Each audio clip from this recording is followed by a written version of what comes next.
Ei, antes de tudo, queria constatar o óbvio que essa crítica terá completamente zero de spoilers. Nenhum, nada, nothing, 0,0. Se você contar no dedo quantos spoilers tem essa crítica, você terá um punho fechado, ok? Então não se preocupe, não vou expor lá o filme mais hypado em anos que é baseado em gibis de um moleque aranha que atira teia e que impede vilões de roubarem bancos por centenas de edições, ok? Vamos lá.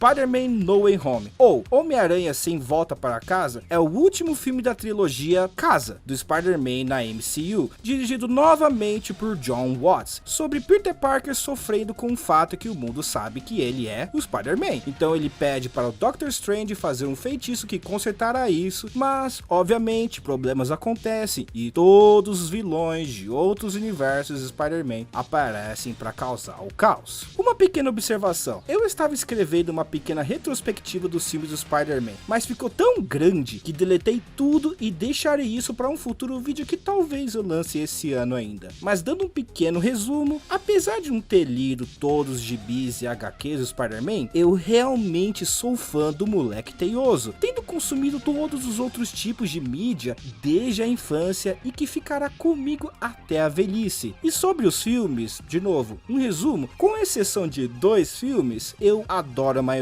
A trilogia Raimi é minha favorita na mídia de super-herói, sendo Spider-Man 2 meu filme favorito de herói de todos os tempos. E a duologia Andrew... Eu sei que terá gente brava, mas eu odeio ambos filmes. E Amazing Spider-Man 2 é, na minha opinião, o pior filme de super-herói da história. E eu odeio simplesmente tudo que esse filme representa. E Spider-Verse, simples, fantástico, fenomenal e maravilhoso. Uma das melhores animações da história e fim. Pronto, resumo resumido. Agora vamos falar do Tom Holland. Como o personagem Spider-Man e Peter Parker, eu acho que Tom Holland é impecável no papel em tudo que ele compareceu. Desde sua primeira aparição no Guerra Civil, eu amei cada segundo que ele esteve em tela. Pareceu certo, pareceu que encaixou perfeitamente e eu acho que isso todos concordam. Porém, seus filmes solo eu sou um pouco dividido. Nenhum deles são ruins, mas nenhum deles são fantásticos. São apenas filmes decentes de Spider-Man, mas nenhum fez além do decente. Claro que Homecoming ainda tem meu vilão favorito da MCU, mas eu sempre senti que esses filmes tinham o potencial de ser bem mais do que deveriam, mas não faziam, apenas fizeram pelo menos o mínimo para ser considerado um bom filme do Teioso e pronto. Por isso que sempre direi que esse Spider-Man sempre é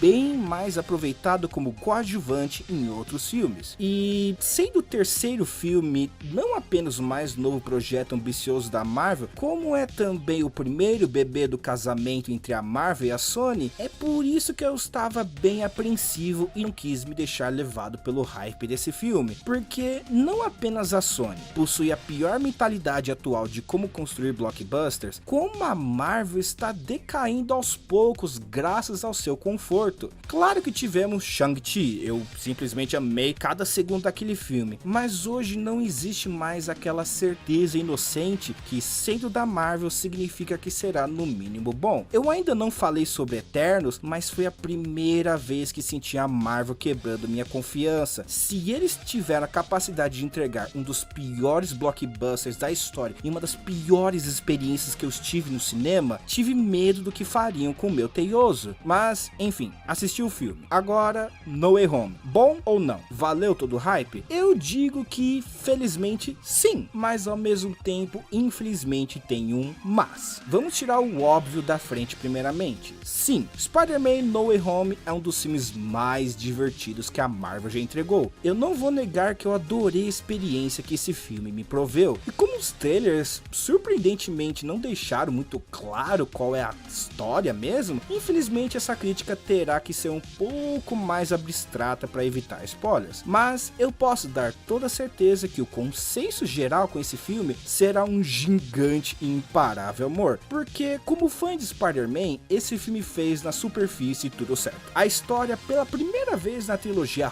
Home, tratou Tom Holland com o respeito que ele merecia, colocando-o em uma situação surpreendentemente sombria e emocionalmente desafiadora, trazendo um dilema que não entrarei em detalhes, mas é um dilema que você pensará que seria fácil de ser resolvido, mas esse dilema é a força vital desse filme e carrega até o último segundo, terceiro ato. Assistindo o filme se entenderá, mas esse é um dilema que seria tão fácil de resolver, mas por conta da ideologia moral do Peter Parker, ele evitava sempre ir pelo caminho mais fácil, se tornando o veículo principal de todo o caos. E assim como tem pessoas que culpam o Peter Quill por ter socado Thanos, vão culpar Peter Parker por tudo que aconteceu, porque a culpa é sim basicamente, fundamentalmente dele. E isso que achei incrível, ele desafia o espectador a sentir empatia e entender a moralidade do Peter, ao invés de ir pro fácil e ir contra suas ações. E essa é a melhor parte do filme pra mim. O problema é que por mais que eu tenha adorado basicamente tudo que envolveu a história, infelizmente não é o núcleo principal do filme. Apesar de toda essa batalha filosófica da trama e o arco profundo de todos os personagens envolvidos, o núcleo do filme é o espetáculo. Os fanservices e as cenas de ação minuciosamente construídas para fazer o espectador se divertir e a sala do cinema gritar como um estádio. E essa parte que fez o filme decair fortemente para mim. Quanto mais o filme se aproximava do clímax, mais eu me divertia e me emocionava, obviamente, mas mais eu também bem sentia um enorme vazio dentro de mim, como se eu tivesse em uma montanha russa. Obviamente sentia todas as emoções e adrenalina, mas ao mesmo tempo batia o racional que fazia perceber que eram só trilhos e loopings e nada mais. E eu não sou uma dessas pessoas que reclama de fanservice, eu sou do tipo que cultua a fala que eu sou fã e quero ser servido, mas não da forma que a maioria fala. Eu quero que o fanservice tenha um peso maior por trás, além do bom fanservice. E eu não estou falando que o fanservice desse filme é ruim, muito pelo contrário, é um fanservice sempre com um extra. Principalmente se você for fã desses vilões. Eu amei cada segundo que o Doc Ock estava em tela, ele estava